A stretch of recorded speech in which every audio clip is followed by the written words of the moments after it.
Hello everyone, welcome back to my channel. সবাই কেমন আছো? আমি ভালোই আছি, শুধু নিজের দোষ একটুখানি ঠান্ডা লেগে গেছে আমার, মানে পাকামো করে বৃষ্টিতে ভিজেছিলাম আর ঠান্ডাটা লেগে গেছে। আর আজকে কিন্তু সকাল থেকে ব্লগটা স্টার্ট করছি না, এখন বাজে হচ্ছে দুপুর 3টে, দুপুরবেলা থেকে ব্লগটা স্টার্ট করছি। সকাল থেকে ব্লগ স্টার্ট করবো ভেবেছিলাম, কিন্তু সময় পাইনি। আর আজকে না আমার খুব প্রিয় দুজন মানুষ আমাদের বাড়িতে আসবে, ওরা একটু পরেই চলে আসবে, এই জন্য খুব এক্সাইটেড, মানে কথা বলতে পারছি না, অনেকদিন পর দেখবো না। আর হচ্ছে খাওয়া দাওয়া কমপ্লিট, আর ঘুমোও নি, যেহেতু তারা একটু পরেই চলে আসবে, এই জন্য আর ঘুমো আসছে না। তো ওরা আসুক, তারপরে তোমাদের সাথে কথা হচ্ছে। আর কারা এসছে তোমাদেরকে অবশ্যই দেখাবো। এই যে ঐশিরা নিয়েও চলে এসছে, ও দুপুরে ঘুমিয়েছিল, ও জানে কারা আসবে, ওই জন্য ও তাড়াতাড়ি ঘুম থেকে উঠে চলে এসছে, তাই তো?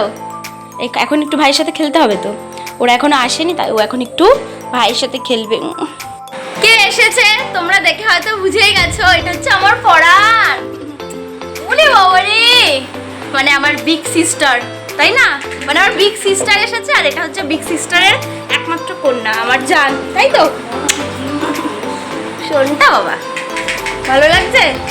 কত ভালোবাসা গো, কত ভালোবাসা, মজা লাগছে মানুষ বাড়ি এসে। একটু হাসো, এখন সারাক্ষণের ভালোবাসা চলবে। এসেই এরা তিনজন এখন খেলতে শুরু করে দিয়েছে। কি চলছে না? আর এই খেলনাটা গুলটু নিয়ে এসেছে ওর ভাইয়ের জন্য। গপুর বড় মানুষ চলে এসেছে। কাঁদছিস কেন তুই? এই তুই কি মা ছাড়া কিছু চিনিস না? আজকে আমাদের বাড়ি পুরো জমজমাট দিদি, আমরা তিন বোন অনেকদিন পর আবার এক জায়গায়। ইয়েস, রক এটার মানে কি? এ ভাবি, হ্যাঁ মা পেলে আর কিছু লাগে না বল?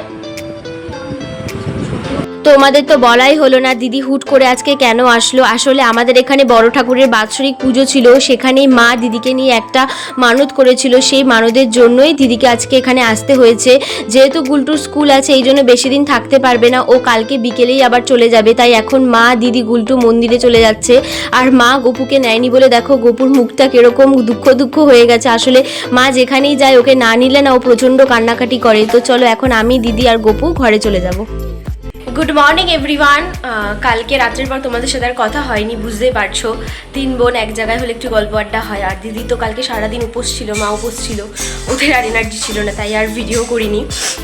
আর সকালে উঠেই একটা মানে মনটা পুরো খারাপ হয়ে গেল। দিদির আজকে যাওয়ার কথা ছিল হচ্ছে বিকেলবেলা, কিন্তু ওর শাশুড়ির ভোরবেলা থেকে প্রচণ্ড শরীর খারাপ, তাই জিজু ফোন করে বললো সকাল সকালই চলে আসতে। আর যেহেতু দিদি কালকে আমাদের বাড়ি এসে কিছুই খায়নি, উপোস ছিল, তাই মা আজকে পুরো মানে 6:30 7টার সময় বাজার চলে গেছে, সকালবেলা বাজার করে নিয়ে এসেছে। মেয়ে কিছু না খেয়ে গেলে মার কি ভালো লাগে বলো? তাই মা এখন নিচে রান্নাবান্না করছে। চল, মানে ভাবছিলাম যে আজকে অনেক সারাটা দিন দিদির সাথে কাটাবো, মনে থাকবে, কিন্তু মুডটাই পুরো অফ হয়ে গেল। তো কি আর করা যাবে, একজনের শরীর খারাপ তো যেতেই হবে। তো চলো নিচে যাই, তোমাদেরকে দেখাই মা কি বাজার করেছে। রান্নাঘরে এসে দেখি মা এখানে রান্না বান্না শুরু করে দিয়েছে। আর মা এখন রান্না করছে ইলিশ মাছ, যেটা আমার খুব প্রিয়। আর সকালে খাবো বলে মা এখানে দেখো ইলিশ মাছ ভাজা, আর ইলিশ মাছ ভাজার তেলও তুলে রেখেছে। আর মাছকে শুধু ইলিশ মাছ আনেনি, তার সাথে এনেছিল কাতলা মাছ। আর ইলিশ মাছটা না আজকে ভাপা করবে না, বেগুন দিয়ে রান্না করবে, ভাপাটা দিদি খাবে না বললো। আর লোটে মাছও এনেছিল, যেটা আমার একদম অপছন্দ, আমি খাই না। আর সকালবেলা দেখো এখন ইলিশ মাছ ভাজা আর ইলিশ মাছ ভাজার তেল দিয়ে ভাত খাচ্ছি। এই তেলটা দিয়ে ভাত মেখে একটুখানি লঙ্কা দিয়ে খেতে কিন্তু দারুণ লাগে। আর ইলিশ মাছটা আজকে দারুণ ছিল, খুব ফ্রেশ ছিল। তো সকালের খাওয়াটা তো একদম জমে গেল। আর ইলিশ মাছ খেতে তো আমি খুব ভালোবাসি, শুধু আমি না, আমাদের বাড়ির সবাই ইলিশ মাছ খেতে খুব ভালোবাসে। কষ্ট হচ্ছে দিদি, আবার কবে আসবে? আবার কালী পুজো, তখন এসে যদি এরকম তাড়াতাড়ি চলে যাস, আবার পরে দেখা হবে। ঐশী, বুনু তো চলে যাচ্ছে, কষ্ট হচ্ছে না? মা আমার শোনো, মা আমার মাটাকে ঠিক করে আদরও করতে পারলাম না। ঠিক নিজের জিনিসপত্রগুলো ঠিক গুছিয়ে নিয়েছে, হ্যাঁ ঘুম থেকে উঠে পড়েছে না? কি করছে ও? কি করছে ও? জুতো পড়ছে, হ্যাঁ এখন মা ছাড়া কিছু বোঝে না। ফুলটা চুরি করলি কেন তুই? ফুলটা চুরি করলি কেন?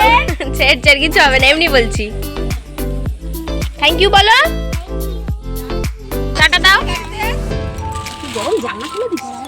এ টাটা মানু, টাটা দি দাও। ওটা কাঁথুই যেন পড়ে না। সারাদিন উঠিস নি, যেই গাড়িতে উঠতে দেখেছিস এখন যাবি। টাটা। দিদি তো সকালে খাওয়া দাওয়া করে তাড়াহুড়ো করে বেরিয়ে গেল। সারাদিন আমাদের অনেক প্ল্যান ছিল, কিছুই সাকসেস হলো না। তো নেক্সট টাইম আসলে প্ল্যানগুলো সাকসেস করব। আর বাজে এখন দুপুর 2টো, আমি রেডি হয়ে যাচ্ছি। আসলে পলাশ আমাকে বলেছিল আজকে নাকি মাসির বাড়িতে ইনভাইট আছে, তো আমি না ওর কথা বিশ্বাস করিনি। কিন্তু কিছুক্ষণ আগে কাকিমা আমাকে ফোন করে বললো না সত্যি সত্যি মাসির বাড়িতে ইনভাইট আছে, তাই তাড়াহুড়ো করে রেডি হচ্ছি। তো চলো রেডি হয়ে নি, তারপরে দেখি আমাকে কখন নিতে আসে উনি। রেডি হয়ে বেশিক্ষণ ওয়েট করতে হয়নি, আমাকে নিতে চলে এসেছে। আর পলাশের সাথে দেখো আজকে রূপসাও এসেছে আমাকে নিতে। তো এখান থেকে আমি, পলাশ আর রূপসা যাবো, ওর দিক থেকে মামার সাথে কাকিমা আর ভাই যাবে। তো চলো মাসির বাড়ি যাওয়া যাক।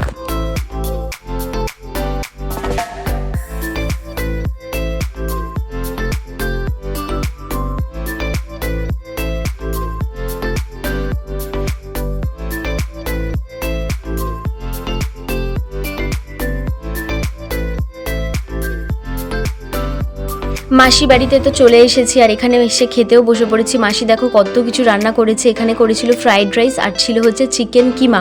আমি ফার্স্ট টাইম চিকেন কিমাটা খেলাম, আমার দারুণ লেগেছে। আর চিকেন কিমার পাশাপাশি চিকেন কষাও রান্না করেছে। মাসিও বুঝে গেছে যে চিকেন লেগ পিস ছাড়া আমার চলে না, তাই দেখো প্রথমেই লেগ পিসটা আমাকে দিয়েছে। সত্যি কথা বলতে চিকেনটা খেতে আজকে দারুণ হয়েছিল। তো লাঞ্চটা তো পুরো জমে গেল। আর এখন আমরা সবাই মিলে খাই, একটু গল্প করি। তোমাদের সাথে নেক্সট ব্লগে দেখা হবে। সবাই ভালো থেকো, সুস্থ থেকো, টাটা।